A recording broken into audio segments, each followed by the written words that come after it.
ശ്രീ മൃദുല ദേവി കൂടി ചേരുന്നു നമുക്കൊപ്പം. ശ്രീമതി മൃദുല ദേവി, താങ്കൾ എങ്ങനെ കാണുന്നു ഈ വിഷയത്തെ?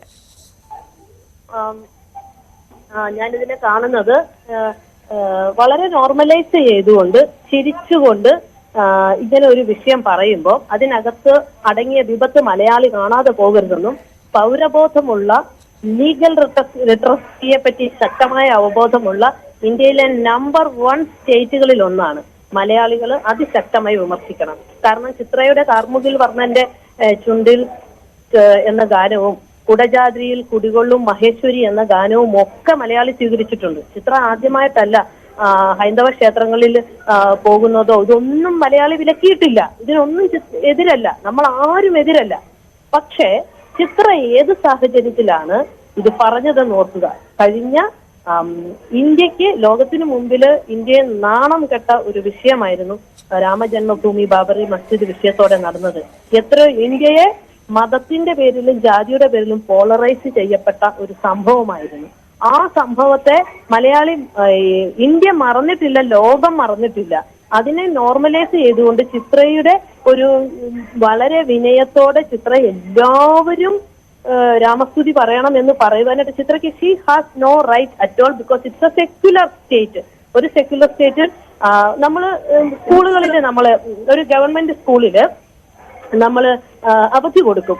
ഒരു ബക്രീദ് വരുമ്പോൾ, ഓണം ഇതുപോലെ ഈ പറഞ്ഞ ക്രിസ്മസ് വരുമ്പോ ഒക്കെ അവധി കൊടുക്കുന്നത് എന്തിനാണെന്ന് വെച്ചാല് അന്നത്തെ ദിവസം നമ്മൾ സ്കൂളുകൾ പ്രവർത്തി ദിവസമാക്കാത്തത് വിശ്വസിക്കുന്നവർക്കന്ന് അവരുടെ മതപരമായ താല്പര്യം അനുസരിച്ച് ആ വിശ്വാസപ്രകാരം അവർക്ക് ആഘോഷിക്കാം. എന്നാൽ വിശ്വാസമില്ലാത്ത മനുഷ്യർക്ക് അവർക്ക് ഇഷ്ടമില്ലാത്ത രീതിയിൽ ചിലവഴിക്കാനും കൂടിയാണ്. അങ്ങനെ നമ്മുടെ കരിക്കുലം കോൺസ്റ്റിറ്റ്യൂഷനുമായിട്ട് റിലേറ്റ് ചെയ്ത് കൃത്യമായിട്ട് ശരാശരി മലയാളിയെ ഇന്ത്യക്കാരെ അങ്ങനെ തന്നെയാണ് ശീലിപ്പിച്ചിരിക്കുന്നത്.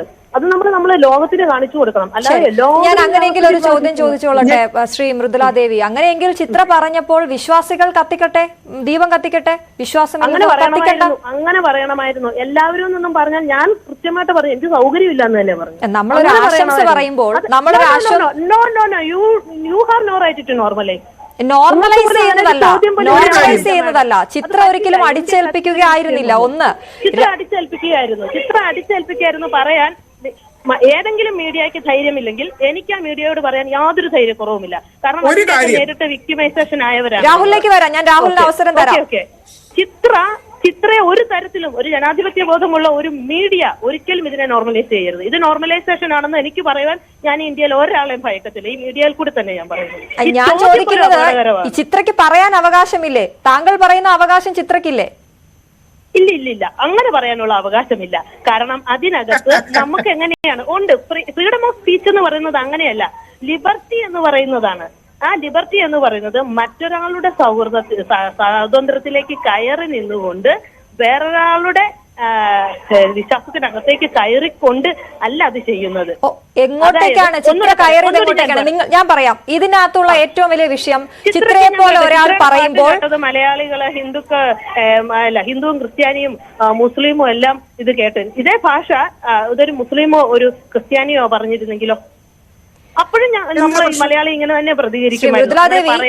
ശ്രീ മൃദുല ദേവി, ഈ വിഷയത്തിൽ ചരിത്രം മാറ്റി നിർത്തിക്കൊണ്ടൊരു സംസാരമല്ല നമ്മൾ പറയുന്നത്. ഞാൻ ചോദിക്കുന്നത്, ചിത്രയെ പോലെ ഒരാൾ ഇത് പറയുമ്പോൾ അവർക്ക് പറയാനുള്ള അവകാശമുണ്ട്. ആ അവകാശത്തെ എന്തുകൊണ്ട് നിങ്ങൾ കാണുന്നില്ല എന്നുള്ളതാണ്. ചിത്രയ്ക്ക് പറയാനുള്ള അവകാശം എന്ന് പറയുന്നത് എല്ലാവരും എന്ന വാക്കിനെ എടുത്തുകൊണ്ടല്ലാതെ ചിത്രയ്ക്ക് ഇത് പറയാം. ഇതിനെ താല്പര്യമുള്ള വ്യക്തികൾക്ക്, നമ്മൾ എപ്പോഴും പറയുന്നുണ്ട്, നമ്മൾ മതത്തെ പറയുമ്പോൾ അതുപോലെ തന്നെ ജാതി സമൂഹങ്ങൾ ഇത്തരം കാര്യങ്ങൾ പറയുമ്പോൾ ഇവിടുത്തെ വംശത്തെ പരിഗണിക്കണം, വർഗത്തെ പരിഗണിക്കണം. അവരുടെ മനസ്സിലേക്ക് ഭീതി വിടാത്ത ഒരു കാര്യമായിരിക്കണം. ഇത് ഭീതി പടർത്തുന്ന ഒരു കാര്യമാണ് പറയുന്നത്. അതിനെപ്പറ്റി ചിത്രയ്ക്ക് അവബോധം ഇല്ലെങ്കിൽ അത് ഉണ്ടാക്കി കൊടുക്കാനാണ് മീഡിയ ശ്രമിക്കേണ്ടത്. അല്ലാതെ ചിത്രയെ ന്യായീകരിച്ച് മെഴുകല്ല ചെയ്യേണ്ടത്. ചിത്രയെ എന്തായാലും താങ്കൾ ഒന്ന് തുടരണം. നിങ്ങൾ വേണമെങ്കിൽ എന്നെ തുടരാമോ?